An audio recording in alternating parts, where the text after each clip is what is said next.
Tudo bem, gente? Eu vou falar sobre a obra do Machado de Assis, Memórias Póstumas de Brás Cubas, porque a obra traz muito o lado psicológico do personagem principal, né? É um personagem que está morto, ele vai narrar sobre as memórias dele. É muito engraçado, porque o Machado de Assis ele usa de muita ironia, muito deboche, como ele costuma fazer, como fez, por exemplo, no Alienista, fala da loucura, né? Que nessa obra é interessante e ele mexe muito com a classe dominante, né, com a sociedade. O Brás Cubas, ele fala assim, se colocando numa posição como se ele fosse assim uma pessoa muito importante. É trazer aquilo tudo assim sintetizado, como se ele tivesse tido uma história de vida magnífica. Na verdade, ele foi um adolescente que ele nunca teve assim nada, nunca se dedicou a nada, nunca teve um projeto de vida que tenha dado certo.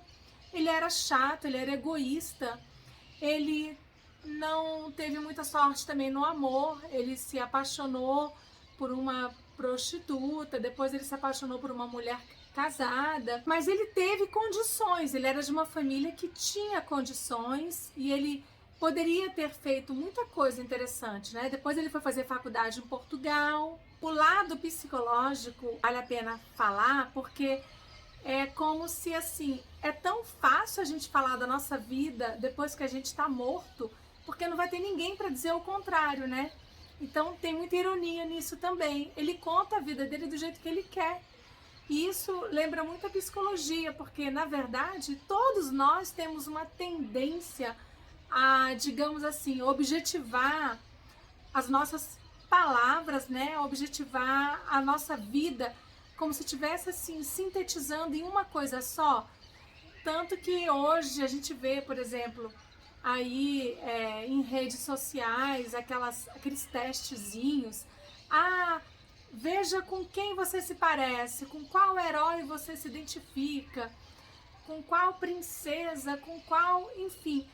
É como se as pessoas, no fundo, ficassem felizes em conseguir, assim, resumir a vida delas em alguém muito importante, sabe?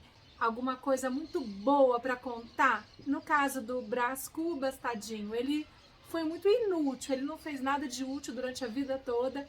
E é como se agora ele estivesse, assim, narrando, sabe, um feito heróico. No enterro dele foram 11 pessoas, foi um dia de chuva, e é engraçado que ele dedica a história dele aos vermes. O Brás Cubas, ele era muito ambicioso, né? Isso ele era.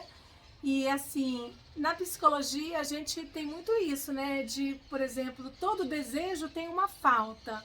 A gente sempre está em busca de alguma coisa. Como se o personagem dele estivesse em busca do verdadeiro eu dele, né? O ego sintetizou ali toda a vidinha dele para ele contar a história, para ele encontrar aquele lugar que ele não encontrou na vida dele. Me passou muito isso, sabe? Aquilo tudo que ele não teve na vida dele, ele estava buscando ali, na morte. O Machado de Assis, ele faz com que a história, assim, seja muito cômica em muitos momentos, você dá muita risada, imaginando uma coisa dessa. É isso, gente. São poucas palavras só para ilustrar um pouquinho e relembrar essa obra maravilhosa do Machado de Assis. Espero que vocês tenham gostado. Um beijo para vocês. A gente vai se falando. Tchauzinho. Obrigada.